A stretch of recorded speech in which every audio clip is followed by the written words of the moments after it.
Hey everyone, in this video I'll show you how to log into X-Portrait 2 from ByteDance. In order to do so, first off, if you look up X-Portrait 2 and ByteDance, then the closest thing you're going to find at this point is this GitHub page, and if you click on that, then it will bring you to this page that shows you some more information on X-Portrait.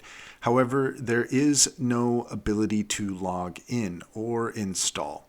Just give it a moment here. And once the page comes up, you should be met with the screen similar to this. If you scroll all the way down, there is no information here to how to log in. So what you will find is that there is a link to their original model, which is X-Portrait, and if you click on that, then it will bring you to a page here where there's more information on how you can use X-Portrait 1.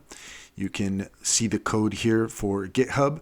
That is a different video entirely. If you want to look into GitHub, then you can look that up and find more information on that.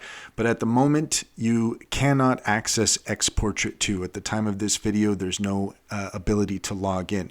So just keep that in mind. If you found this video helpful, please like and subscribe for more helpful tips.